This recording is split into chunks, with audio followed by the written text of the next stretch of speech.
This may be the most significant modification Apple has ever made to the iPhone. Apple seemed to be steering clear of foldable phones for years, but the reported iPhone Ultra is beginning to sound less like a typical iPhone and more like a whole new kind of gadget. According to reports, the iPhone Ultra won't open into a tall, narrow screen like the majority of foldables we've seen thus far. Apple is reportedly choosing a broader book-style design instead, which will make the gadget feel more comfortable in the hand and resemble an iPad mini when it is unfolded. And to be honest, that might make all the difference. The inside screen may provide a full tablet-like experience without becoming cumbersome or difficult, while the outside display is said to appear bigger and shorter than any existing iPhone.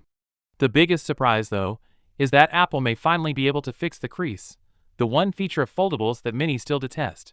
The industry has been pursuing a practically crease-free interior display for years, and leaks suggest that the iPhone Ultra may have one. If accurate, this would rank among the most significant improvements to a foldable phone ever. Apple is allegedly taking influence from the iPhone Air in terms of design. When unfolded, the iPhone Ultra may have an exceptionally thin body and a high-end titanium frame. According to some accounts, it appears to be even thinner than two iPhone Air versions folded together. Simplicity may also rule the color palette, with only black and white models reportedly available at launch, in typical Apple form. The iPhone Ultra is anticipated to have two distinct screens. The exterior display may be between 5.3 and 5.5 inches in size, resembling a little iPhone mini but with a significantly wider form.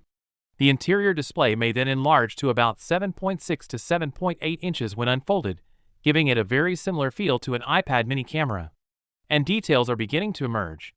There are rumors that the iPhone Ultra will have two rear cameras, a 48-megapixel primary sensor, and a 48-megapixel ultra-wide camera.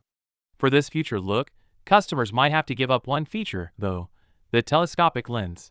Because the gadget has two displays, zoom performance may not be as good as that of Apple's Pro versions. Additionally, two front-facing cameras, one for the outside screen and another for the interior display, are anticipated to be included by Apple.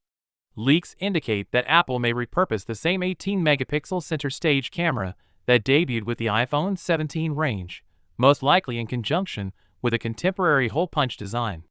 The pricing is the next issue that everyone is already concerned about. Although there are many rumors, most analysts now predict that the 256GB edition of the iPhone Ultra will start at about $1,999. Indeed, almost $2,000. However, Apple might think that merging the iPad and iPhone into a single cutting-edge gadget is sufficient to support that exorbitant pricing. However, one thing seems definite. The iPhone Ultra will be more than simply a new iPhone if this is released. It might turn out to be Apple's most audacious product in years.